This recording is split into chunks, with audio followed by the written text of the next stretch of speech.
Bueno, pues nada, veo muchas caras conocidas por aquí. Yo creo que alguna de las cosas que os voy a contar hoy os va a sonar un poco a sabido. Bueno, ¿qué es el arte funcional?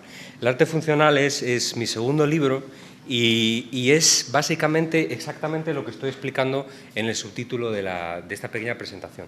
Es un poco un regreso a las raíces de la visualización y de la infografía y de la presentación visual de datos. ¿Por qué lo escribí? Bueno, por varios motivos. El primero es porque, como estoy dando muchas clases y estoy dando clases a estudiantes universitarios, necesitaba un texto que me sirviese para explicar las cosas desde la base, o sea, desde lo más simple y desde el principio, a estudiantes de 18 o 20 años que no han tenido nunca un contacto directo con este mundo. Y el segundo motivo es que lo escribí también porque a lo largo de los años yo he percibido que hay un enorme desconocimiento en las redacciones periodísticas. Bueno, yo soy periodista y mi experiencia casi toda es en periodismo. Y hay un enorme desconocimiento en las redacciones por parte de los periodistas de texto sobre lo que es y para qué sirve la infografía. Y todavía peor, a lo largo de los años y a medida que he ido estudiando, aprendiendo y tal, me he dado cuenta de que también existe un enorme desconocimiento en la parte de los infografistas sobre cómo se hace infografía o para qué sirve la infografía y qué se debe y qué no se debe hacer. Entonces el libro habla un poco de eso, se va a las raíces, se lo explica desde la base y avanza un poco, llega un poco pues, a pasos un poquito más avanzados. Lo que voy a hacer ahora, en estos 40 o 45 minutos, es resumir las ideas clave del libro. ¿Cuáles son las ideas conductoras del libro? La primera idea conductora, y es la idea principal, que es una idea que todos compartimos, sobre todo los que hemos tocado la visualización, es que un gráfico es una herramienta.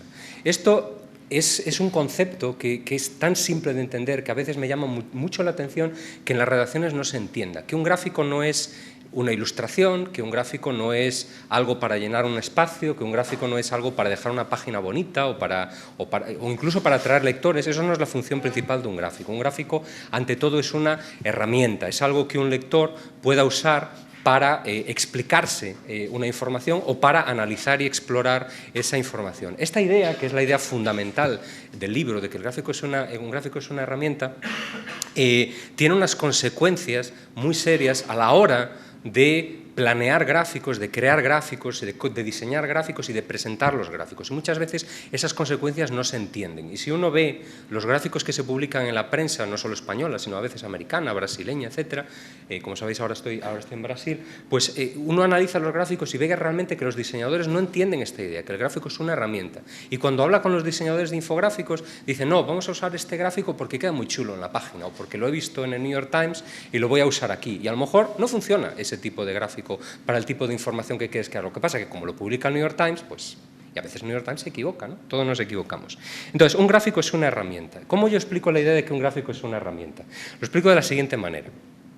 Si uno presenta la tasa de desempleo de varios estados, de los Estados Unidos, y esto pasa mucho en la prensa brasileña, les llega la información de la tasa de desempleo de Estados Unidos y te hacen una tabla. Te publican el reportaje y te publican pues, una tablota llena de números en la que te pone, pues aquí esto es un poco, los datos son inventados, ¿vale? Pero son los estados, la tasa actual, vamos a suponer que eso que pone ahí es diciembre de 2008, es la tasa actual, la de hoy, de desempleo y tal, es mucho mayor actualmente, pero bueno, vamos a suponer que es eso, y luego el máximo histórico, cuándo se produjo y cuál fue esa tasa de desempleo, y el mínimo histórico, cuándo se produjo y cuándo fue esa tasa de desempleo. Bueno, pues si tú presentas tu información de esta manera a los lectores, no estás haciendo algo que les ayuda a entender la información. ¿Por qué? Porque nuestro cerebro no evolucionó para memorizar números y compararlos. Y eso es exactamente lo que estás forzando al lector a hacer ahí. Si un lector quiere percibir o quiere ver si su estado particular, sea Alabama, California o lo que sea, está más cerca o más lejos de su máximo histórico, de su mínimo histórico, ese lector va a tener que ir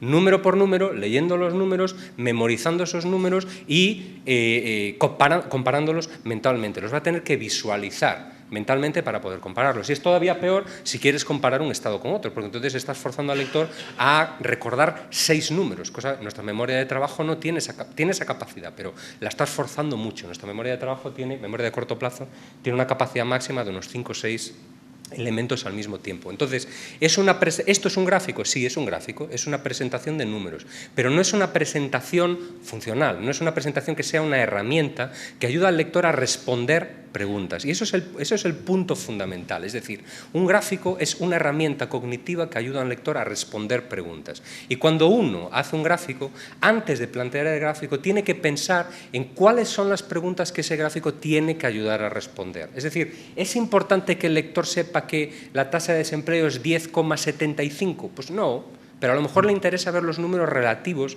con respecto a estos números, con respecto al máximo histórico, al mínimo histórico. Entonces, tal vez, en vez de presentar los números de esa forma, la forma adecuada de presentarlos sea con un pequeño gráfico simple en el que tú coloques 3 líneas para cada uno de los estados. La línea naranja es el máximo histórico, la línea negra es el dato actual, o el de diciembre de 2008 en este caso, y el mínimo histórico es la línea verde. Esto es un gráfico que ayuda a responder ese tipo de preguntas. ¿Quién está más cerca del máximo histórico? ¿Quién está más cerca del mínimo histórico? ¿Quién tiene más tasa de desempleo ahora? ¿Quién tiene menos tasa de desempleo?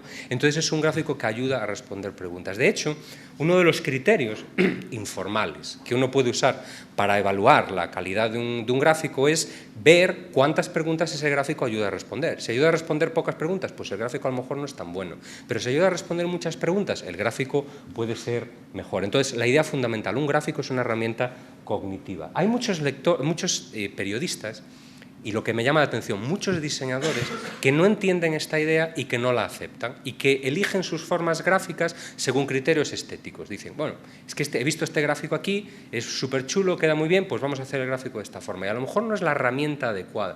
Yo suelo hacer analogías un poco brutas y digo que un gráfico es como un martillo. O sea, un martillo tiene una forma porque tiene una función determinada. Es decir, un martillo puede ser mayor, puede ser pequeño, puede ser grande, puede ser de color amarillo, de color rojo, de cualquier forma, pero la forma, la estructura básica del martillo es siempre la misma. ¿Por qué? Porque tiene una función específica. Bueno, pues lo mismo sucede, o no lo mismo, pero algo parecido sucede con los gráficos. Uno tiene que preguntarse cuál es la función que ese gráfico tiene que tener, o las funciones que ese gráfico debe tener, y elegir las formas gráficas siguiendo ese criterio. Si uno busca Best Infographics hoy en Google, lo que se encuentra son cosas como esta. Y cosa es una palabra muy buena para definir eso, porque es una cosa sin estructura, sin contexto, que no da posibilidad de comparación, que no da posibilidad ninguna de relacionar, de correlacionar los datos, de compararlos y tal. Es una simple página diseñada. Y hay muchos diseñadores que se piensan que esto es infografía. Ah, queda muy bonito porque la paleta de colores está muy bien,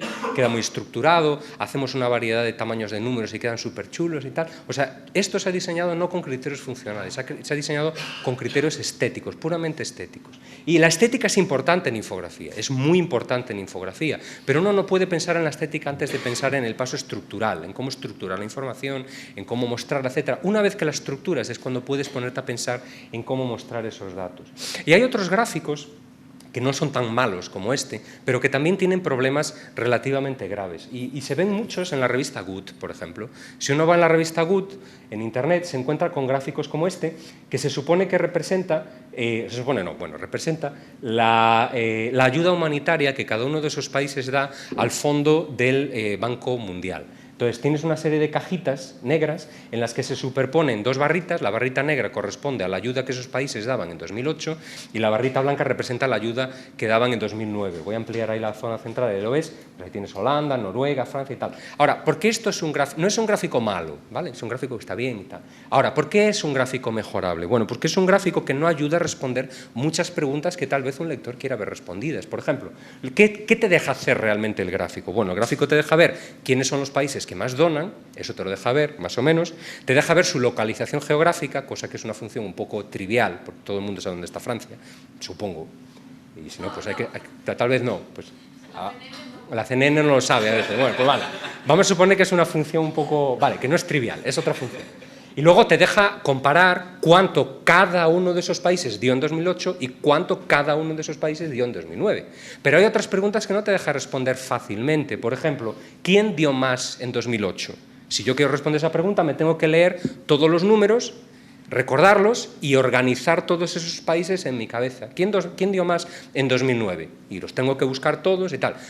¿En cuál de esos países varió más la ayuda humanitaria. Pues eso es todavía más difícil, porque tengo que empezar a restar un número de otro y tal. Es decir, una serie de preguntas que son interesantes responder, no están respondidas porque la forma gráfica elegida para representar los datos no está perfectamente elegida para responder una serie de preguntas que el lector puede querer responder. Y yo, por ejemplo, cuando vi este gráfico, pues quise responder esas preguntas. Estoy interesado en ayuda humanitaria y quiero ver pues, dónde creció más la ayuda humanitaria, por ejemplo, y no me lo deja responder. Entonces, ese es el mensaje que quería transmitir así para abrir la conferencia. Las formas gráficas, bueno, por no hablar ya de visualizaciones de datos comunes hoy en día, que está muy bien desde el punto de vista artístico, porque esto es algo bello de ver. Es una visualización creada por Chris Harrison que representa las conexiones entre los diferentes capítulos de la Biblia y tal. Ahora, pues yo no sé lo que quiere decir eso. No lo entiendo, y soy un infografista, o sea, llevo 15 años haciendo infografía y tal, no entiendo lo que quiere decir eso. ¿Por qué? Pues porque no es realmente, yo no lo llamaría una visualización de datos, es más bien ¿sabes? Data art, es arte basado en datos, que es una cosa un poco diferente. Pero hay muchos diseñadores que ven este tipo de cosas y dicen, no, esto es lo que está de moda, pues vamos a hacer este tipo de cosas y tal. Cuando no entienden que un lector, incluso un lector especializado ve esto y dice, bueno, pues sí, un montón de círculos y pasa a la página, o un montón de curvas y pasa a la página. Entonces no es eso, es algo diferente, es algo, nuestro objetivo es un poco diferente. Para elegir las formas gráficas, que eso es uno de los mensajes fundamentales del libro, para elegir las formas de representar los datos, uno tiene que preguntarse para qué tiene que servir eso que estás creando. Es una herramienta, es decir, la función del gráfico, las funciones del gráfico no determinan la forma, pero sí que restringen la variedad de formas que uno puede usar para representar esos datos. Es decir, pues el mapa, en el caso anterior, pues no era la forma perfecta para representar los datos, entonces se sale un poco de esa restricción. Y el paso fundamental a la hora de representar los datos, una vez que los tienes ya tratados, que los tienes filtrados, contrastados y tal, el paso fundamental para crear un gráfico es preguntarte primero qué es lo que quiero que mi lector haga con este gráfico, o qué es lo que el gráfico tiene que transmitir. Y en función de eso, eliges las formas gráficas. Muchas veces no se hace así, como dije antes, muchas veces se hace por estética. Y en el libro cuento varios casos, y el caso fundamental es los gráficos de burbujas. Los que me conocéis sabéis que a mí los gráficos de burbujas me ponen de los nervios. ¿Y por qué me ponen de los nervios? Por un motivo fundamental. Eso es un gráfico que yo recreé de la agencia Bloomberg, que representa los valores de mercado de esos bancos en 2007 y los valores de mercado de esos mismos bancos en 2009. ¿Vale? Ves que unos cayeron mucho, otros cayeron poco y tal. Ahora, ¿por qué este gráfico no es funcional o por qué este gráfico no funciona? Bueno, pues los círculos son adornos, no sirven para mucho.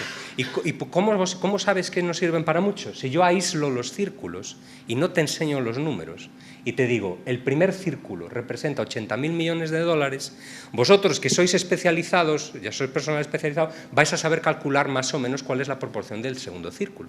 Pero según investigaciones de psicología de la percepción, un 80% o 90% de los lectores os van a decir que el segundo círculo es la mitad del primer círculo, cuando no es la mitad. Si uno representa esos mismos datos, 80.000 millones y el dato X, por medio de un gráfico de barras, eso es la representación por medio de un gráfico de barras. Si la primera barra representa 80.000 millones, la segunda barra representa aproximadamente un tercio. De hecho, aproximadamente son 26.000 millones. Eso es realmente lo que representa la segunda barra. Debemos ser conscientes de lo que el cerebro humano es capaz de hacer. El cerebro humano no es capaz de recordar un montón de cifras, por lo tanto, presentar tablas muchas veces es inútil, y el cerebro humano tampoco es bueno comparando áreas. No comparamos áreas. Cuando se nos presentan dos áreas para comparar, lo que nuestro cerebro tiende a comparar son los diámetros o los radios de cada uno de esos círculos. Es decir, tratamos los círculos como si fuesen barras.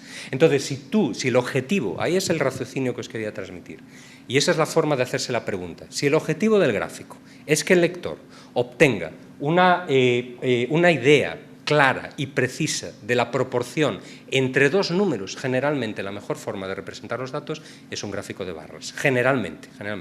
Ahora, ¿los gráficos de burbujas están siempre equivocados? No, a veces un gráfico de burbujas funciona, como es este gráfico del New York Times, publicado en el año 2004, cuyo objetivo no es que el lector compare la burbuja de Nueva York con la burbuja de Los Ángeles, o la burbuja de Connecticut con la burbuja de Houston. No, aquí lo que el gráfico intenta representar es un poco una visión global de cómo se distribuyó en 2004 el voto demócrata y el voto republicano. Y el gráfico te deja ver más o menos dónde se concentran burbujas grandes azules y dónde se concentran burbujas grandes rojas. Es decir, la función del gráfico es diferente. Si la función del gráfico fuese, además de presentar esa visión general, dejar que el lector compare de forma precisa dónde los republicanos y los demócratas tienen más votos, además de representar esos datos en forma de mapa de burbujas, tal vez tengas que representarlos también en forma de gráfico de barras. Es decir, serían dos representaciones complementarias que dejarían responder preguntas diferentes. Porque eso es algo que a veces olvidamos. En ocasiones, en visualización de datos, no basta con representar los datos de una única manera. A veces tienes una base de datos y la tienes que representar de varias maneras diferentes para que el lector pueda responder también preguntas diferentes. Y para ilustrar ese punto, os voy a enseñar uno de los primeros gráficos de datos que hicimos en la revista Época, donde yo trabajo. Uy, se ha perdido la conexión. Uno de los primeros gráficos de datos que hicimos en la revista Época hace algunos meses, que es este de aquí. Hace algunos meses, en la revista Época en Brasil, publicamos un especial de El mundo ya tiene 7.000 millones de personas. Entonces, como parte de la cobertura de ese especial, publicamos una serie de gráficos que mostraban la evolución de la población, en qué países va a crecer más, en qué países va a crecer menos y tal. Y en la versión online lo que publicamos fue una aplicación interactiva que deja al lector ver, primero como mapa de burbujas, cómo evoluciona la población. Todos esos son datos de la ONU, ¿vale? Cogemos los datos de la ONU, los tratamos, los organizamos y tal, y a partir de ahí creamos una aplicación que te deja pues, retroceder hasta 1950 y avanzar y ver las proyecciones de la ONU hasta 2100.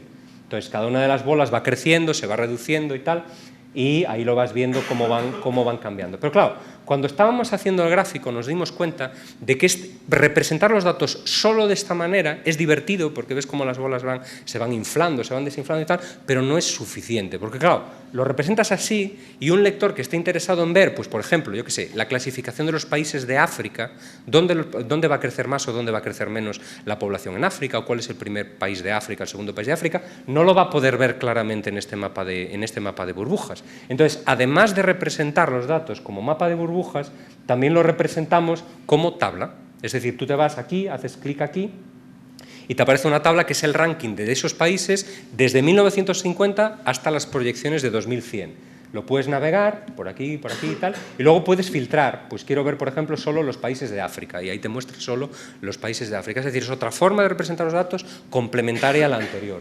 Y hay todavía una tercera forma en que los datos pueden ser visualizados, que es que en el mapa original, en el mapa de burbujas, tú puedes hacer clic sobre cualquiera de las bolitas y te muestra la evolución de ese país en concreto, de España. Y después de mostrar en los datos de España, puedes abrir este menú y comparar España con Argentina y ver cómo va a evolucionar la población de un país y de otro país, y lo puedes navegar y le puedes hacer rollover y tal. Y todo esto son los mismos datos mostrados de formas diferentes, y cada gráfico te deja responder también preguntas diferentes. Bueno, la segunda idea es que la estética tiene un papel. La estética es importante en la infografía, pero la estética no es lo primero. La estética es algo que tiene que ayudarte en la funcionalidad, y es algo que viene después de crear una buena estructura para los datos. ¿Por qué hago mucho hincapié en esto? Y aquí, bueno, estoy hablando para, como se dicen en Estados Unidos, praying to the core, es decir, hablando para gente que sabe que esto es una realidad. Pero cuando tú hablas con diseñadores gráficos, sobre todo en Brasil, por ejemplo, que no tienen mucha cultura de datos todavía, y en España también sucede bastante, los diseñadores piensan que lo primero es, pues eso, las bolitas, que quedan muy bien y tal, pues una buena tipografía, una buena paleta de colores. Todo eso es importante, pero viene después de la estructura. De hecho, en Brasil, a los infográficos y a las visualizaciones no les llaman infográficos y visualizaciones, les llaman artes. Vamos a hacer, en portugués, vamos a hacer una arte. Entonces, yo cuando llegué allá, la primera vez que llegué como consultor y me vino un editor jefe, me dice, no, vamos a hacer aquí una arte sobre... Y yo, pero ¿y eso qué es? O sea, ¿tú quieres hacer un mapa? ¿Quieres hacer un gráfico estadístico? ¿Qué es lo que quieres hacer? ¿Quieres hacer una ilustración? ¿Qué es lo que quieres hacer? Es decir, que se ha creado toda una cultura que relaciona y que confunde la ilustración y el diseño gráfico con la infografía y la visualización, cuando son cosas complementarias, pero que siguen reglas diferentes. Yo suelo explicarlo de esta manera. ¿La infografía es simplemente arte? No, no es simplemente arte. Porque si tú llamas a la infografía y la visualización arte, acabas confundiéndote, acabas priorizando la estética por encima de la funcionalidad, sin olvidar que la estética tiene su importancia, pero acabas priorizando una cosa con otra. Yo lo suelo ilustrar con esa comparación, que es la Virgen de las Rocas, de Leonardo da Vinci, es arte pura, arte que transmite unas sensaciones, que transmite unas emociones, que es una de las mejores obras del Renacimiento italiano y tal. Ahora, cuando comparas esa obra de arte puro con otra obra de arte de Leonardo da Vinci, que es esa página de ahí, que es una de las páginas, una de las 10.000 páginas que se calcula que Leonardo da Vinci llenó con notas, hay diferencias conceptuales y diferencias fundamentales entre un tipo de arte y otro tipo de arte. Un arte transmite sensaciones, emociones, es subjetivo, el otro es técnico y tiende, o por lo menos debería tender, a ser más objetivo. Es un arte, por eso ya titulé el libro precisamente Arte Funcional, porque su objetivo principal no es ser bello por el hecho de ser bello, sino ser funcional y ser bello al mismo tiempo. Es decir, hay diferencias fundamentales entre ellos. ¿Cuáles son los componentes de la idea de la...? A mí me gusta mucho traer citas de libros. El otro día estaba leyendo un libro muy bueno de Adam Gopnik, que es un hombre que trabaja para la revista New Yorker. Estaba leyendo ese libro, Angels and Ages, un libro corto sobre Darwin, Lincoln y la vida moderna. Es un libro pequeño de 200 páginas que relaciona las biografías de Lincoln y de Darwin, que nacieron el mismo día y tal, y te los va relacionando y tal. Y tiene una frase buenísima, porque habla de que los dos eran grandes escritores y grandes comunicadores en sus tradiciones, tradición británica y tradición americana. Y tiene una frase el libro que dice: escribir bien no es una cuestión simplemente de una expresión bella, florida, etcétera, etcétera, etcétera, etcétera, sino encontrar algo grande que debas decir y encontrar la forma perfecta de decir, la forma precisa de decir eso, con la cantidad mínima de palabras y con la cantidad y conseguir llegar a la mente de los lectores de una forma adecuada, de tal manera que lo que presentas se haga evidente. Bueno, pues eso es, aquí está hablando de textos, pero esta idea es completamente aplicable a lo que nosotros hacemos en el día a día, es decir, es condensar, sintetizar datos de tal forma que las cosas se hagan evidentes a ojos de los lectores, ¿no? Bueno, ¿cuáles son los componentes de la infografía o de la visualización como arte funcional? Yo digo siempre que tiene dos componentes. Muchas veces los diseñadores de periódicos, sobre todo, se quedan solo en este primer paso, que es el paso de la presentación.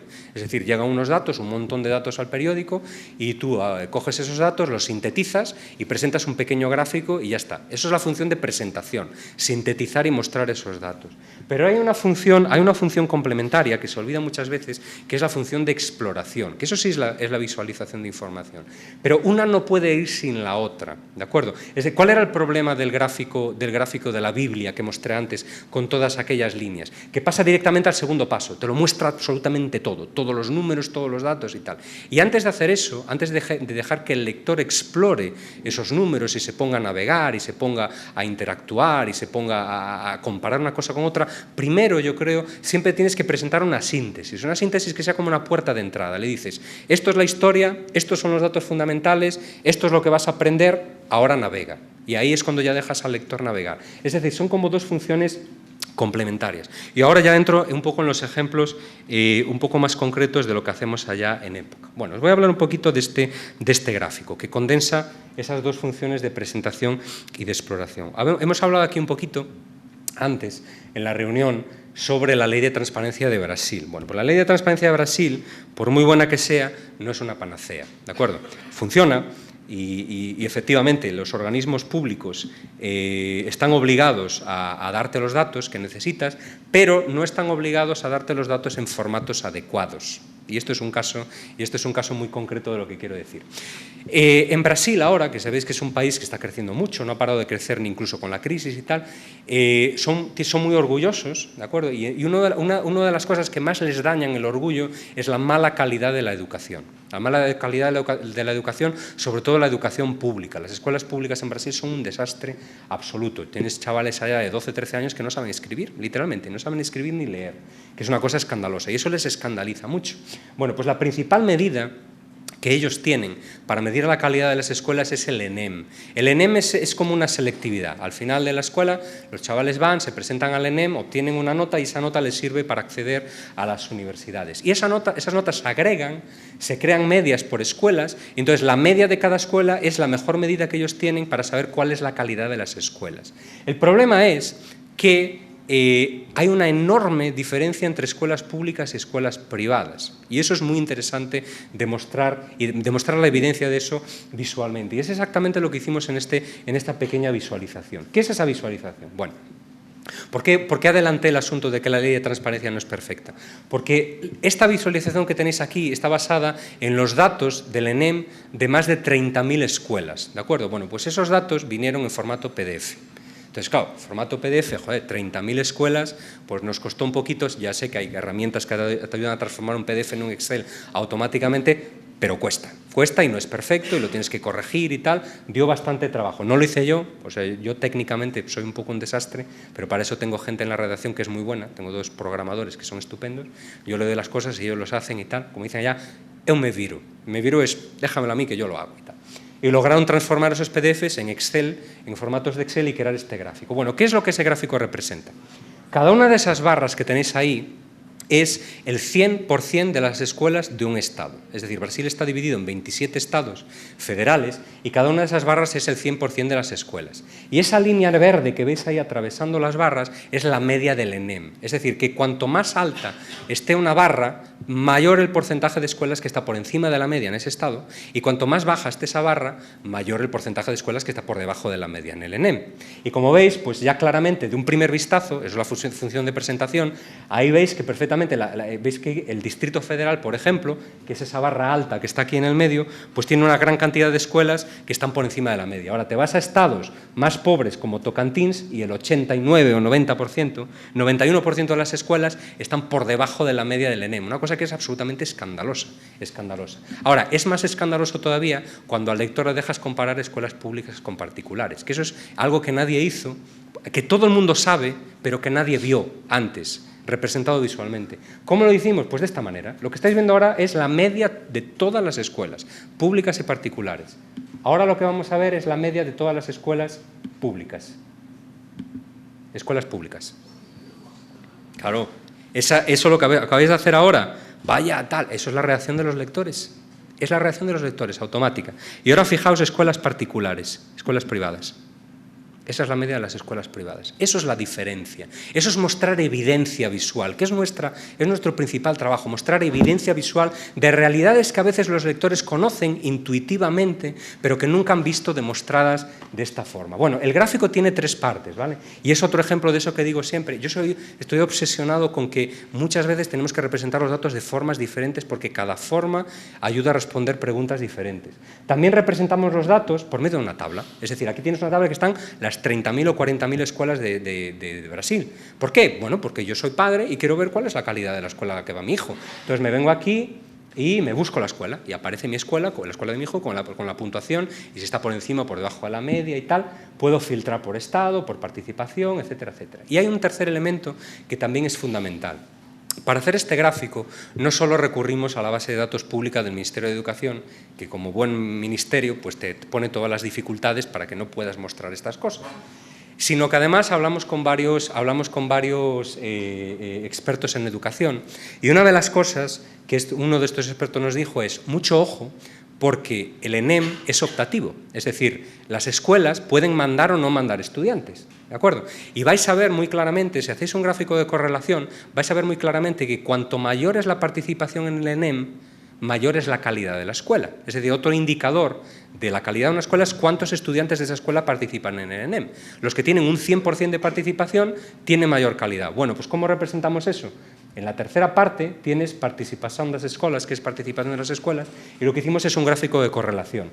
En el eje vertical tienes la tasa de participación, en el eje horizontal la nota de la escuela, y la correlación está clara. No calculamos el índice de correlación, pero estoy seguro de que está por encima de 0,50, seguro, el índice R. Y ahora, las naranjas son escuelas privadas, las grises son escuelas públicas. Se ve claramente, tienes un bloque aquí y otro bloque aquí. O sea, las diferencias son claras y son muy llamativas. También te deja filtrar por estados, aquí, o sea, puedes abrir y ver solo los gráficos de Amapá, por ejemplo, que es un estado pequeñito, los de Amazonas, y ahí lo ves más claramente todavía que escuelas particulares están aquí, escuelas privadas están aquí y escuelas públicas están aquí. ¿De acuerdo? Bueno.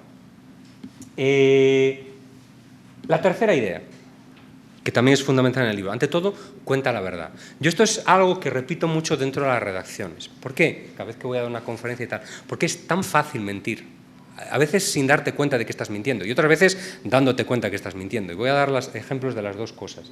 Porque aquí ya voy a abrir un poco el abanico, no voy a hablar solo de visualización de datos, sino sobre infografía en general. ¿Cómo se miente inadvertidamente? Bueno, se miente de esta manera. Hace 2 semanas, la revista Veja, que es una de las grandes revistas de Brasil, es una revista que vende 1 millón de ejemplares, súper importante y tal, publicó, bueno, los números mienten con facilidad, publicó este reportaje. Este reportaje se titula «La ley seca fracasó». ¿Qué es la ley seca? Bueno, en Brasil hay una ley por la cual tú no puedes beber ni un gramo de alcohol antes de conducir. Bebes un poquito de vino y ya da positivo, y te ponen una multa y te quitan el coche y tal, y lo llaman la ley seca. ¿Por qué se creó la ley seca? Bueno, porque había un montón de muertos en el tráfico y tal, se moría muchísima gente. Entonces la revista Veja publicó un reportaje que dice «La ley seca fracasó». ¿Y cómo demuestran que la ley seca fracasó? Bueno, tú lees el reportaje y te dice «No, es que la ley seca ha fracasado porque es que no han parado de crecer el número de muertos en el tráfico y tal». Tú si comparas 2000 con 2009, con 2010, vas a ver que en 2000 eran 29.000 y hoy son 40.600, la ley seca no ha hecho caer la curva, va muy mal, no sé qué, tal. El reportaje discute todo eso, ve al gráfico y el gráfico es un coche destrozado y el gráfico por encima y tal. Bueno, pues este es un gráfico que miente. ¿Por qué miente? Por motivos obvios, porque te muestra números absolutos. Y los números absolutos son peligrosos. Esto es como si comparas los homicidios de Madrid con los homicidios de Fuenlabrada o de Leganés. No puedes comparar el número absoluto. Lo que comparas son números relativos, es decir, tasas de homicidios por 100.000 habitantes, que es una cosa obvia, o porcentajes, o sea, que creas una variable derivada que te permite hacer comparaciones. Claro, y yo, que soy muy picajoso con estas cosas, me cogí el reportaje de Veja, me fui a la página web de TRAN, que es la agencia pública de tráfico, me cogí la evolución del número de coches en Brasil, y el número de coches en Brasil, y de coches y de motos, se ha duplicado en esos años. Y claro, cuando divides el número de muertes en el tráfico por el número de coches o el número de vehículos y lo multiplicas por 100.000, la curva es así. O sea, la ley seca no fracasó, la ley seca funciona. Entonces, el reportaje miente. ¿Cómo podría no mentir? Porque es una cosa que yo no exploré, ¿vale?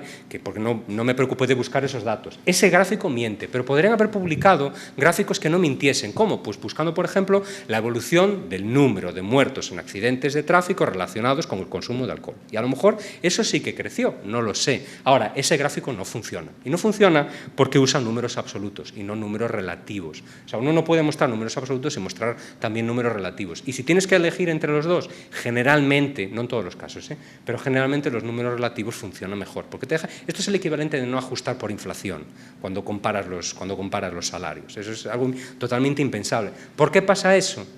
Por falta de educación en las redacciones, que es un poco lo que Carlos estaba queriendo comentar antes, yo creo. En las redacciones no hay cultura estadística. Y cuando digo cultura estadística, yo no soy estadístico. Probablemente más de la mitad de los que estáis aquí sabéis mucho más de estadística que yo. Pero, joder, la diferencia entre una media, una mediana, una moda, o una varianza, una desviación típica, eso por lo menos hay que saberlo, o lo que es una tasa, o el problema de comparar números absolutos, todo eso hay que saberlo y hay que aprenderlo, y debe formar parte de la educación de los periodistas. Entonces es muy fácil mentir inadvertidamente por culpa de un mal tratamiento de los datos. También es muy fácil mentir conscientemente, y es muy habitual mentir conscientemente. Y aquí ya no voy a hablar tanto de visualización de datos, voy a hablar de infografía en general. El caso más flagrante de mentira en infografía que yo he visto en los últimos meses en muchos periódicos es la cobertura del asesinato de Bin Laden en Pakistán por parte de las fuerzas americanas. ¿Por qué? Porque los tipos de gráficos que se publicaron en esa época eran como ese, que es un gráfico del Daily Telegraph en el que más de la mitad del espacio se dedica a mostrar una ficción. Es decir, aquí tienes unos helicópteros llegando, volando, unos soldaditos cayendo, disparando, no sé qué, corriendo, explosiones aquí, allá y tal. Todo eso no tiene una fuente, todo eso no se sabía el día que pasó. Entonces, hay una regla básica en periodismo escrito que es, lo que no sabes, no lo escribes. Aquello para lo que no tienes una fuente, no lo escribes. Bueno, pues esa regla es aplicable a infografía. Lo que no sabes, no lo dibujas. Y lo que no sabes, no lo muestras. O lo muestras de una forma tan abstracta que se note que realmente no lo sabes, ¿no? Pero la regla es esa, si no lo sabes, no lo muestres, ¿vale? Y esa regla no se cumplió en este caso. Aquí tienes soldados, tienes a Bin Laden en pijama de rayas disparando contra el soldado que está entrando en su habitación, pijama de rayas, no, pijamas de camuflaje y tal, la señora tirada en el suelo, ahí la explosión, los 20.000 helicópteros Chinook volando, todo eso es mentira, es ficción, es una invención. Y eso no se debe hacer en periodismo. ¿Qué era realmente lo que se podía mostrar este día? Aquello para lo que se tenía una fuente, porque era el ejército de los Estados Unidos, claro. ¿Es una fuente fiable? Pues no mucho, pero por lo menos es una fuente. Por lo menos puedes decir, según el ejército de los Estados Unidos, el complejo de Bin Laden era así, que es eso que tenemos a la izquierda, ese pequeño dibujito. Para ese dibujo del complejo de Bin Laden sí había una fuente. Llegó un dibujo del gobierno americano que decía, el complejo era así, tenía tal longitud, tal tamaño, tal altura y tal. Bueno, pues eso lo puedes usar, porque por lo menos es una fuente, ¿no? Para el resto, es todo invención. Hubo otros periódicos que no hicieron, porque claro, esto además de ser mentira es feo, pero hubo otros periódicos que hicieron gráficos bonitos y bien hechos, pero que desde el punto de vista periodístico también estaban mal. Por ejemplo, La Tercera, que es un departamento de infografía que yo aprecio mucho. Por cierto, si estoy criticando este tipo de gráficos, es porque yo he hecho este tipo de gráficos en el pasado, ¿vale? Y he hecho bastantes, sobre todo con atentados de ETA y tal, solo que con la perspectiva que dan los años dices, joder, es que esto está equivocado. Esto está mal, porque no respeta reglas periodísticas. Aquí es lo mismo, tenemos algo que es visualmente más atractivo y por eso parece más fiable, parece mejor hecho y tal, porque es más elegante, usa blancos, tiene así un estilo Apple, ¿no? Así medio blanquito y tal, pero periodísticamente continúa estando equivocado, porque tiene soldaditos que caen, el helicóptero que se cae allá, que por cierto no se cayó allá, se cayó en el otro extremo del complejo y tal. Entonces, desde el punto de vista visual es más agradable y más elegante, pero desde el punto de vista periodístico no funciona. Entonces, ¿qué es lo que se debe hacer? Bueno, si veis el gráfico que publicó el New York Times ese día, el gráfico del New York Times era solo el mapa y el complejo, ni soldaditos, ni explosiones, ni nada, solo el mapa y el complejo. Y ese es el modelo que nosotros seguimos en Época, ese es el gráfico que nosotros publicamos en Época, que es un gráfico que nunca va a ganar ningún premio Malofiev, que son los premios de infografía, ni un premio de la SND, no va a ganar nada, pero por lo menos es un gráfico honrado. Muestra solo lo que realmente teníamos alguna fuente, para lo que teníamos alguna fuente, ¿no?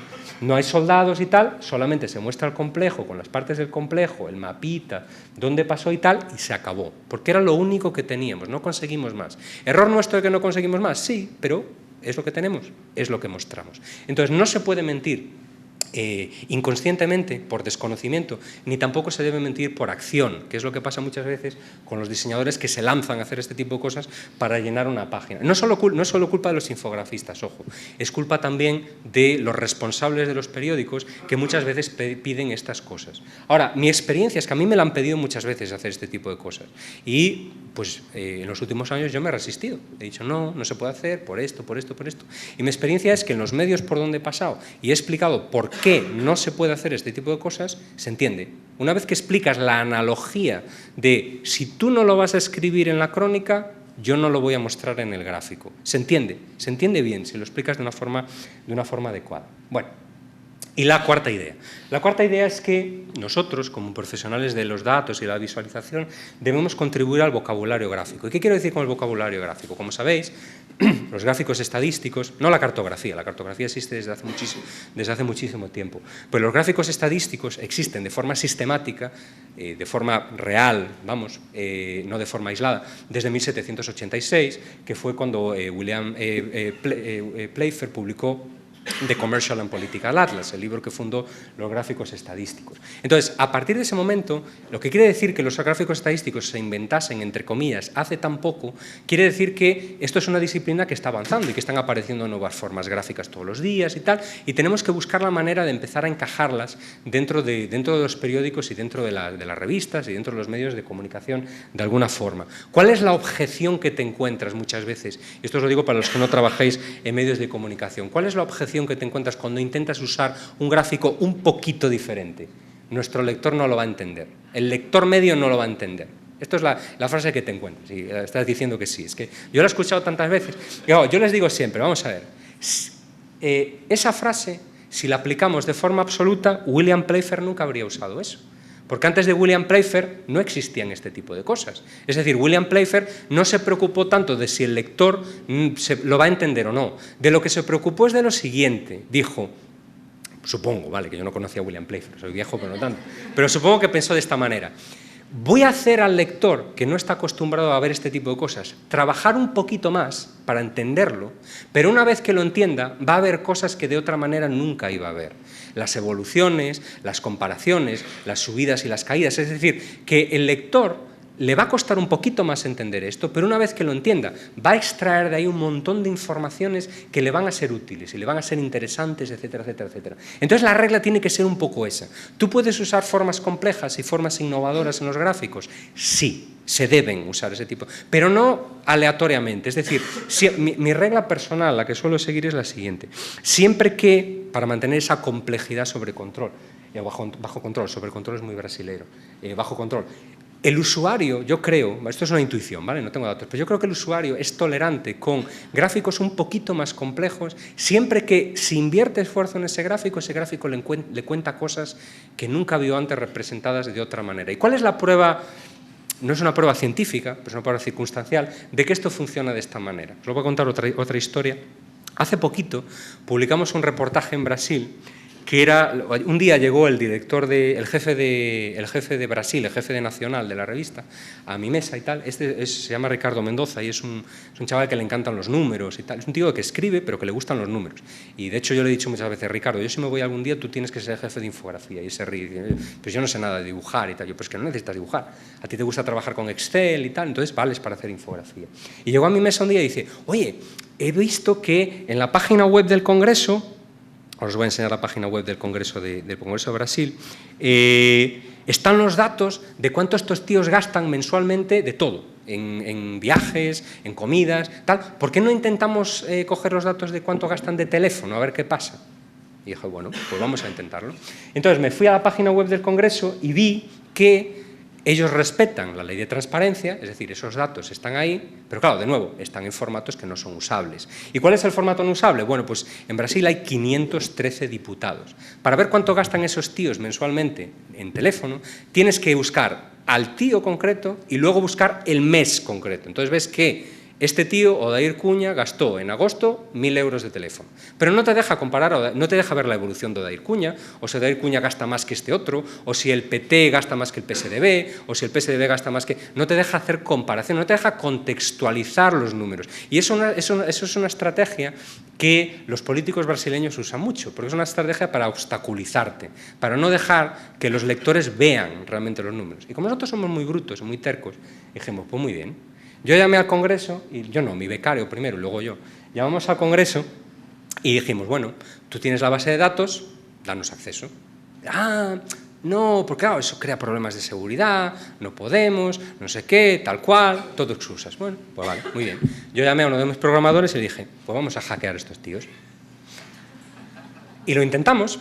Él trabajó 2 días para crear un script. Yo no entiendo mucho de programación, por lo tanto no me preguntéis sobre las technicalities del asunto porque no os la voy a poder explicar. Pero el tío trabajó en un script para ver si conseguía coger todos esos datos de la base de datos. Pero por algún motivo, estos tíos crearon un firewall o alguna cosa que no permitió que los datos fuesen bajados. Entonces dije, ah, sí, bueno, pues vamos a hackearlos manualmente.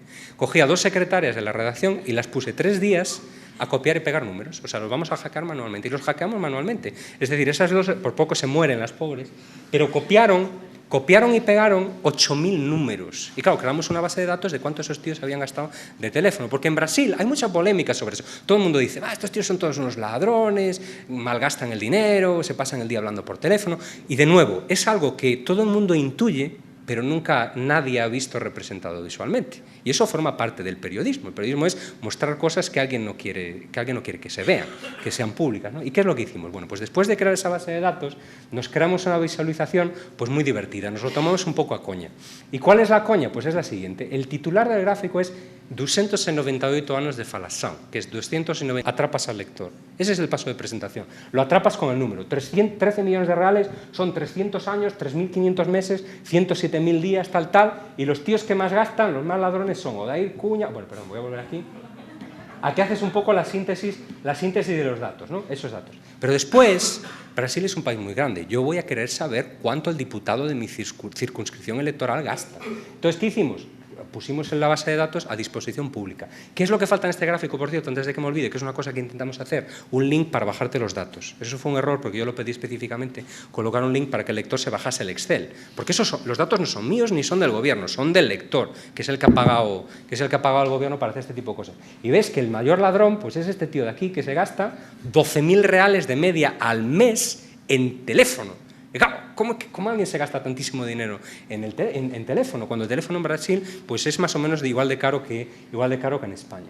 La aplicación te permite filtrar de nuevo por estado, te permite ver por partido y tal y cual. Ahora, ¿por qué estoy mostrando esto? Bueno, porque este es un gráfico relativamente complejo. Si un periódico español, muchos periódicos españoles tuviesen que mostrar esto, se quedarían en este paso, que es mostrar la suma y la clasificación, y nunca se irían al paso de exploración, porque piensan, no, es que los lectores no van a estar interesados, no les interesa y tal. Es mentira. Este gráfico de aquí, y esto es un dato ya concreto, este gráfico, que es un gráfico autónomo, ¿vale? No iba acompañado de ningún reportaje, el gráfico es el reportaje. El gráfico lo hicimos, lo vais a ver, firmado aquí, entre 7 personas, aquí. Albert, estoy yo, está el jefe de infografía impresa, Ricardo Mendoza y otras 8 personas que participaron en la elaboración del gráfico, y más las secretarias que por poco se mueren.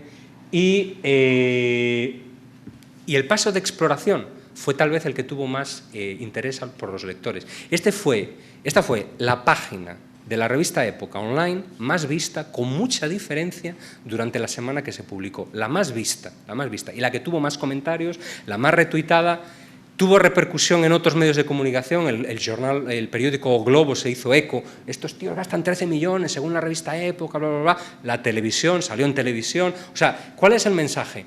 Cuando tú haces algo que realmente es un poco más complejo de lo habitual, pero le da al lector algo que es útil, que es relevante y que vale la pena, el lector responde. Y el lector viene, y el lector lo ve, y el lector se indigna, porque si vienes aquí y ves los comentarios, algunos son para borrarlos, porque son de... Los brasileños son así un poco, mucho más explosivos que los españoles, si eso tiene algún sentido, ¿no? Entonces ese es el ejemplo. Complejidad, sí, pero complejidad por capas, es decir, primero presentas la síntesis y luego presentas la complejidad, y segundo, complejidad que le dé al lector algún retorno, alguna cosa que realmente le valga la pena, ¿de acuerdo? No complejidad por la complejidad, no estética por la estética, y no usar formas gráficas novedosas solo por el hecho de que la tengo aquí y la voy a usar. Siempre hay que usarla con algún motivo, ¿no? Bueno, y ya sintetizando, llegando al final, como último paso, ahí está. Bueno, eso lo llamo yo la hipótesis de la cebolla. O sea, un gráfico es un poco como una cebolla. En la primera capa de la cebolla colocas la síntesis y luego vas dejando que el lector vaya pelando la cebolla hasta que llega a niveles de profundidad lo más profundo posible. Pues quiero ver cuánto este tío se gastó en el mes de, que esto es una cosa que se me ha olvidado mostrar, si tú haces clic en cualquiera de estos, vas a ver la evolución del gasto mes a mes de cada uno de ellos. Y vas a ver cosas interesantes, como que, por ejemplo, hay tíos que en el mes de vacaciones, que ni estaban en campaña, ni estaban haciendo nada, ni tal, pues se gastaron 2.000 euros en teléfono. ¿Por qué? Pues nadie lo sabe. Ahí hay que preguntarles, ¿no? Ahí es donde entra un poco el paso periodístico de llamarlos y tal, y que no te respondan, lógicamente. No hago comentarios y tal, pero forma parte un poco también de nuestro trabajo. Y bueno, la síntesis, a lo que iba. Que es lo que me interesaba que os llevaseis un poco hoy, y luego, por supuesto, podemos tener preguntas y tal, de regreso a las raíces. Yo creo que nos estamos olvidando un poco de cuáles son las raíces, nos estamos cegando un poco por la tecnología, hay un montón de herramientas nuevas, un montón de lenguajes de programación, un montón de cosas que son súper útiles, de formas nuevas de visualización, que es súper útil traer a las redacciones y a nuestro trabajo diario, pero nunca podemos olvidarnos de las raíces, que somos ante todo comunicadores, no somos artistas, no somos... efectivamente, la parte estética tiene una importancia, pero no somos dibujantes, ni somos pintores que pintan con datos. Eso lo hacen los artistas de datos, que es una profesión totalmente diferente. No somos artistas y no somos dibujantes. Segundo, la infografía, que es otra idea interesante también. o la visualización, porque yo las junto las dos cosas. No es una única disciplina, son varias cosas diferentes, ¿de acuerdo? Es una suma de pues, periodismo, lógicamente, diseño gráfico, ilustración, dibujo en 3D, animación, diseño de interacción, programación, lógicamente. Hay un montón de cartografía, estadística, entonces hay un montón de disciplinas que forman parte de nuestro trabajo diario. Y eso, por algún motivo, no se refleja en la estructura de los departamentos de infografía. Antes alguien mencionó que en el New York Times hay 30 personas haciendo gráficos. Eso es algo que posiblemente Shaquín os contó en la charla anterior, pero lo que no sé si os contó es que además de esos 30 tíos que hacen gráficos, dentro de esos 30 tíos que hacen gráficos en el New York Times hay especialidades. Es decir, tienen un grupo, 5 que son cartógrafos, 2 o 3 que son estadísticos, 2 o 3 que son periodistas, otros que son ilustradores, otros que... Y además del departamento de infografía tienen el departamento de Aaron Pilofer, que es un programador, con otros 10 programadores hackers, y tienen el departamento multimedia de Andrew Devigal, que son otros 10 tíos, o sea, tienen un montón de gente. Ahora, todo eso, lógicamente, no es reproducible en todos los medios de comunicación. Tú no vas a tener 50 tíos para hacer gráficos, ¿no? Pero incluso en departamentos pequeños, como el mío es un departamento relativamente pequeño, porque somos 9 personas, y eso parece mucho, pero somos 9 personas para hacer un montón de cosas diferentes. Gráficos impresos, gráficos online, aplicaciones interactivas y tratamiento de vídeos, porque somos un departamento de infografía y de multimedia. Esa idea de la semi-especialización la reproducimos, porque cada uno de nosotros es bueno en alguna cosa. A mí me gustan pues, los números, trabajar un poquito con Excel y tal, no soy muy bueno, pero me gusta ver, a ver qué cosas le podemos quitar a los números y tal. Luego tengo 2 chavales que son diseñadores, pero que se especializaron en programación, trabajan en JavaScript, o trabajan en jQuery y no sé qué y tal. Luego 2 diseñadores gráficos tradicionales, un ilustrador, es decir, tenemos un abanico de especialidades que nos ayudan a trabajar en grupo, porque si ves nuestros gráficos, los gráficos que publicamos, casi nunca es muy raro que un gráfico esté firmado por una única persona, casi siempre está firmado por 3, por 4, hasta por 7 personas, porque los periodistas, que eso es algo que se mencionó antes, no sé quién lo dijo antes, que falta colaboración dentro de las redacciones. Se piensa que hay una especie de barrera entre el texto y la infografía, y eso, por lo menos en donde yo trabajo, no es así. Es decir, Ricardo Mendoza, os lo dije antes, el jefe de la sección de Nacional, es un tío que trabaja en gráficos. O sea, cuando está haciendo un reportaje y está haciendo gráficos, se sienta con nosotros y se pone a trabajar, y yo me voy a hablar con él y tal cual. Es una especie de relación orgánica entre los diferentes departamentos de la redacción. Y ese es un modelo que no es un modelo original. O sea, el New York Times trabaja así, el Washington Post trabaja así. Es decir, que se puede reproducir, y se puede reproducir incluso en redacciones mucho más pequeñas. El Estado de São Paulo, que mencioné antes, eso que es como una especie de ABC en Brasil, está comenzando a trabajar de esa manera. Está comenzando a trabajar poniendo juntos a periodistas, diseñadores y tal, para hacer este tipo de trabajos. Es decir, que el infografista debe acostumbrarse a no ser un ente pasivo que se sienta y espera que le lleguen los datos y los reproduce, sino que tiene que ser alguien activo que se preocupe primero por buscar información, que trabaje como periodista, y luego que se preocupe, que es algo que falta mucho en las redacciones, no solo en los infografistas, sino también en general, en formarse, en estudiar, es decir, leer cosas, preocuparse de ver qué hay de nuevo, pues leer cosas, pues yo qué sé, de estadística, por ejemplo, que lo dije antes, de cartografía, porque hay un gran desconocimiento de cómo se deben usar mapas, pues bueno, leer un poquito de cartografía, en el caso de los infografistas, y en el caso de los periodistas, pues aprender un poco de números y tal, que es súper importante, ¿no? Bueno, y yo no voy a hablar más. Ese es mi mail, mi Twitter, y si me queréis contactar después de la charla, pues estaré encantado de responderos, y ahora pues tenemos tiempo para preguntas. Creo que no me ha pasado del tiempo, ¿no? Vale, pues nada, pues vamos allá.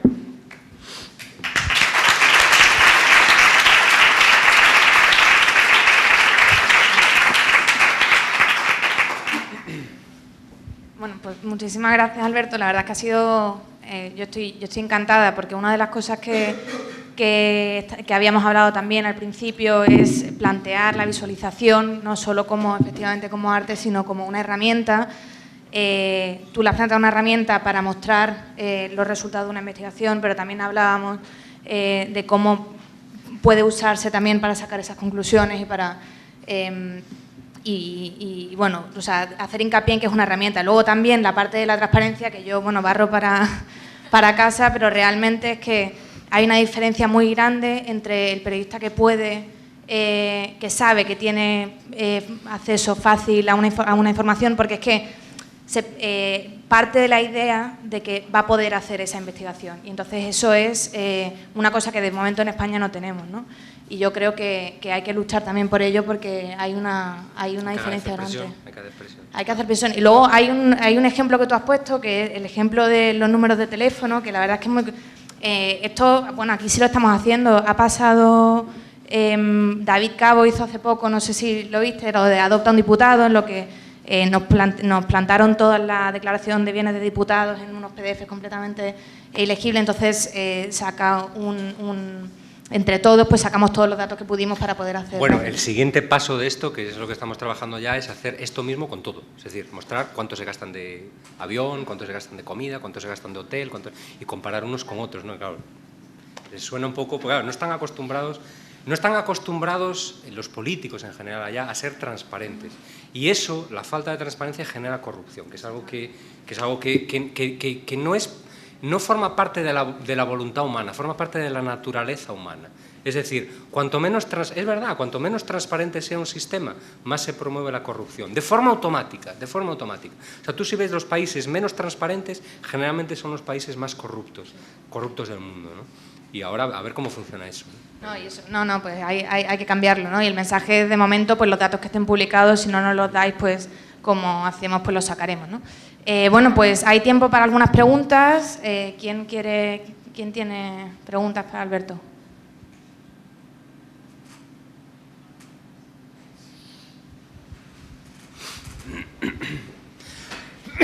Sí, yo no sé si equivocadamente, pero me da la impresión de que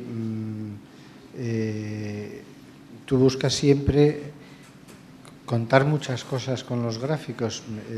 ¿No tienes o no te has encontrado nunca, que me imagino que sí, con casos de esos que solo te cuentan una idea, pero te tumba? Es decir, dices, es que esta es la manera. Entonces yo me imagino que en lo que dices debe existir una gradación, ¿no? Es decir, porque puede haber veces que... Sí, hombre, he mostrado los gráficos uno de los gráficos más complejos que hemos hecho en los últimos tiempos. Luego, lógicamente, hay gráficos que los resuelves te interesa transmitir una idea y haces simplemente un gráfico de barras de una clasificación y muestras solo eso. Efectivamente, hay una gradación. Depende mucho de la importancia del tema. Y nosotros, a la hora de evaluar esta historia, en la reunión general de la redacción, se vio que realmente esto tenía un potencial muy grande. Y entonces que no bastaba simplemente con dar el gráfico de la clasificación de los que más gastan, sino que teníamos que ir más allá, porque sabíamos que nuestros lectores están por todo Brasil. Entonces, un tío que viva en Roraima pues va a querer saber cuánto gastan los tíos de Roraima. Entonces, ahí es donde empiezas a crear capas de profundidad. Eso no siempre es necesario. A veces pues te quedas en la capa superficial de dar la síntesis y ya está. O sea que sí, efectivamente no estás equivocado. No se me olvidaba cuántos son 12.000 reales. 13 millones de reales son, ahora deben de ser unos 5 millones de euros. Y 12.000 reales son, pues, 5 millones de euros. No, perdón, 5.000 euros, perdón. O sea, se gasta 5.000 euros al mes en teléfono, lo cual es una cantidad considerable. No hicimos el cálculo, que fue una cosa que se nos ocurrió después, de ver cuántos minutos puedes hablar con 5.000 euros, específicamente, porque a lo mejor el tío habló más de lo que podría hablar en el mes, no lo sé, no hicimos el cálculo, ¿no? Pero bueno, había otra pregunta por ahí. A ver, esto más que una pregunta, a ver, es una especulación, una idea que me surgió hablando con Marcos a raíz de uno de tus gráficos. Me explico, yo, que vengo del mundo de la ciencia, estamos en el punto opuesto, o sea, tradicionalmente nos importa muy poco la visualización en el término estético, pero también en el término funcional, y se ven gráficos muy desastrosos, pero tampoco nos preocupa, digamos, la sencillez, o sea, quiero decir que queremos aportar mucha información, ¿no? Claro. Pero poco a poco la forma de presentar la información ha ido mejorando en ese sentido, igual que desde el periodismo ha ido, digamos, profundizando en el análisis de los datos, ¿no? Con lo cual me parece interesante porque hay un cierto... Una confluencia. Una confluencia que creo que, bueno, antes cuando se hacía la introducción al taller, también yo lo veía desde el punto de vista que yo creo que ahora hay muchas oportunidades de colaboración entre comunidades científicas y periodistas, porque ya no es hablar de divulgación científica, claro, estas cuestiones, sino es de trabajar colaborativamente, claro, a partir de los datos. Hombre, te voy a interrumpir un segundo solo un segundo, ¿vale? Ese gráfico de ahí es una colaboración entre nosotros y científicos sociales. Ese es el gráfico que motivaba la... Claro, es una colaboración. Yo hablé varias veces con un científico social, un tío que pues, le gustan los datos y se encarga de pues, crear bases de datos de números, ¿no? Bueno, perdona, te interrumpí. No, entonces, dejando ese gráfico, te explico primero por qué nos surgía, o sea, la conversación que teníamos y después va un poco la pregunta o la especulación. En ese gráfico, lo que se ve es que la media está en la parte superior de la distribución. O sea, que desde un punto de vista estadístico, no es por meter un rollo, la distribución no es normal, sino que hay unas pocas escuelas muy buenas y una gran mayoría de escuelas muy... Entonces, eso era lo que discutía con Marcos, que viene de letras. Entonces, a partir de ahí me surgía una... Porque tú has hablado un poco de las capas de complejidad. Presentabas los otros gráficos en los que la visualización de los datos admite, o sea, esta idea de que la información tiene que ser sencilla, no, porque yo como lector puedo decidir en qué capa de complejidad me quedo. Me puedo quedar en los 298 años de lectura o me puedo ir al fondo, o me puedo bajar el Excel y hacer nuevos gráficos, ¿no? Entonces ya creo que eso está solucionado. Pero digamos que el análisis, o sea, hay una complejidad que es la visualización de los datos y otra complejidad que está basada en la forma en la que utilizas la estadística, o sea, en la modelización estadística. Y hoy en día la estadística es sumamente sofisticada y la estadística en realidad es una narrativa de los datos, que toda la estadística es subjetiva, es algo que los científicos no entendemos, pero toda la estadística es sumamente subjetiva, ¿no?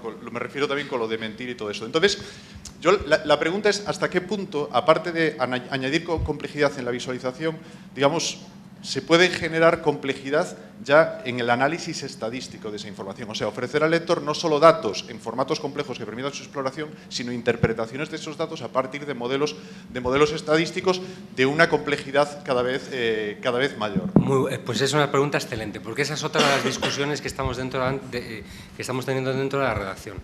Cuando hicimos este gráfico, yo hablé con este hombre, yo colgué el teléfono y el director estaba pasando por mi lado y lo que le dije fue, necesitamos contratar a este tío. Necesitamos contratar a este tío porque mis conocimientos de estadística son, ya os lo dije, muy inferiores a los que tenéis vosotros. Entonces, dentro de las redacciones se necesita gente realmente que sepa, que llegue a ese nivel, o sea, que llegue a nivel no de la estadística descriptiva, sino que sepa hacer estadística inferencial y bien, y lo sepa hacer bien, cosa que yo no sé hacer. Entonces, se necesitan ese tipo de perfiles y cada día van a ser más necesarios. Es decir, toda esa parte que dices de la complejidad, el tratamiento de los... Porque yo lo que hago es hacer el front-end. Yo necesito gente que trabaje en el back-end. Entonces, hay dos tipos de personas que yo querría tener dentro de la redacción. Uno de ellos es ese y el otro es el siguiente. Hace un tiempo, el diario de São Paulo, el Estado de São Paulo, publicó una historia sobre un hacker que se llama Mauricio Maia, que es muy conocido allá, forma parte de Hackers and Hackers Brasil y tal, y le encanta, no sé qué, Open Data y tal. Y el tío, yo lo conocí por ese reportaje y leí el reportaje con mucho interés porque descubrí que pues es un chaval que salió de la universidad, de la Facultad de Informática y tal, y por su cuenta y riesgo se puso a hacer una base de datos de inundaciones en São Paulo, porque las inundaciones en São Paulo son un problema muy grande, la infraestructura no es muy buena y entonces en verano, cuando llueve mucho, se inundan partes de la ciudad. Y lo que hizo fue irse a la base de datos del gobierno y como la base de datos del gobierno es totalmente inusable, porque tiene un formato horrible y no sé, lo que hizo fue vincular su base de datos con la base de datos del gobierno y crear una visualización. Y yo inmediatamente lo busqué, lo llamé, le dije, vente a la redacción que te quiero contratar. Directamente vino. No lo pude contratar porque es muy caro, me pedía mucho dinero. Pero eso es el tipo de persona que queremos dentro, que por lo menos yo creo que los medios de comunicación deberían querer hoy en día dentro de las redacciones. Gente que sepa tratar datos bien en ese nivel y gente que sea programador pero con espíritu de periodista, porque yo le decía, el tío me decía, pero ¿por qué me llamas si yo soy programador y tal? No, y dije, pero es que lo que acabas de hacer es un acto periodístico, es periodismo puro, es exponer al servicio de los lectores algo que les va a ser útil, eso es puro periodismo, ¿no? Entonces tú estás actuando como periodista, le explicaba, es que el periodismo, macho, no es una profesión, el periodismo es una actitud vital, entonces, claro, tú estás actuando como periodista, ¿no? Y eso me estoy extendiendo un poco en la respuesta, pero yo creo que es importante mantener esa idea, porque yo creo que es una idea que va a ser fundamental en los medios de comunicación del futuro. Ahora, volviendo al gráfico, solo haciendo una precisión con lo que decías, aquí hay múltiples factores que distorsionan los datos, ¿eh? Por ejemplo, las escuelas buenas distorsionan mucho los datos porque participan mucho más. Y luego hay otro factor, los estados de Brasil tienen unas poblaciones muy diferentes, es decir, São Paulo tiene 40 millones de habitantes y los estados más pequeños tienen 10, 5 y tal, y eso también acaba distorsionando los datos, ¿no? Entonces, ninguna de estas visualizaciones es lógicamente perfecta, ¿vale? Por nuestras propias limitaciones de medios y de personal y de conocimientos, muchas veces también de conocimientos, ¿no? Bueno, más cosas. Sí. Te quería preguntar, hombre, yo estoy deslumbrado por la infografía, pero tú ahí has dicho una cosa muy importante, que es, os costó 2 personas para poder bajaros los 8.000 datos. ¿No presionáis al gobierno diciéndole que esos datos que él dice abiertos en realidad no lo son? Sí, sí. Se presiona. Y de hecho no solo nosotros, ¿eh? O sea, la revista Época ha hecho campaña para la liberación de datos públicos y tal, pero no solo nosotros. Hace poco, yo no sé si lo habéis oído, el gobierno intentó y lo consiguió, poner en marcha una ley para que los ciudadanos tengan acceso a datos diplomáticos y datos de inteligencia después de que caduquen, después de 10 o 15 años, que los ciudadanos tengan acceso a eso. Y hubo políticos que lo intentaron bloquear, entre ellos los 2 presidentes más corruptos de Brasil, que son Fernando Collor de Mello y Sarney, intentaron bloquear esa ley y por poco lo consiguen, por poco lo consiguen. ¿Y por qué no lo consiguieron? Pues porque hubo comunidades muy activas que en Internet, en Facebook, empezaron a mandar emails, empezaron a presionar, empezaron no sé qué y tal, y acabaron los políticos, los senadores y los congresistas acabaron cambiando de opinión. Es decir, se hace una presión bastante fuerte por parte de los medios de comunicación, sí. ¿Me permites una sugerencia? Bueno, yo ahora mismo estoy desarrollando una metodología, bueno, que es además la llamo Meloda for Journalists. O sea, ¿cómo?